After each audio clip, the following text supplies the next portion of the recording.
آپ کو اپنے چینل ازواجی مسائل میں ویلکم کرتی ہوں۔ جن دوستوں نے ابھی تک میرے چینل ازواجی مسائل کو سبسکرائب نہیں کیا ان سے میں ریکویسٹ کرتے ہیں کہ پلیز کر لیں، جلدی سے میرے چینل ازواجی مسائل کو سبسکرائب کریں، لائک کریں اور اپنے دوستوں میں شیئر کریں۔ ناظرین، جس طرح حالت حیض میں بیوی سے صحبت کرنا حرام ہے، اسی طرح بیوی کے دبر یعنی بخانہ کے مقام پہ عضو تناسل داخل کرنا بھی حرام ہے۔ نبی پاک صلی اللہ علیہ وسلم نے صراحتاً اس برے فعل سے منع فرمایا۔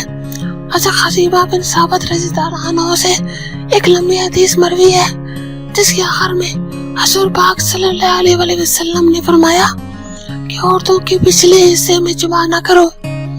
جو شخص بیوی کے زبر میں جمع کرتا ہے یعنی پخانہ کے مقام پہ اپنا عضو داخل کرتا ہے، اللہ پاک اس کو نظر کرم سے نہیں دیکھیں گے۔ جو لوگ اپنی بیویوں کے پچھلے حصے میں جمع کرتے ہیں وہ ملعون ہے۔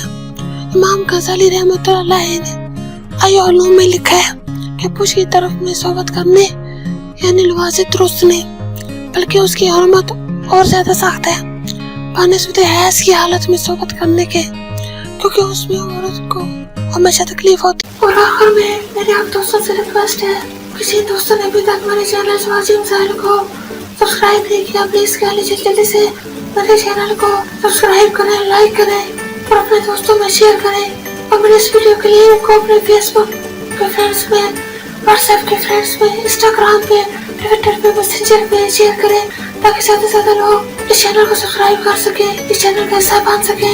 اب مجھے اجازت دیجیے، اپنا بہت زیادہ خیال رکھیے گا، مجھے اپنی دعا میں یاد رکھیے گا۔ اوکے، اللہ حافظ۔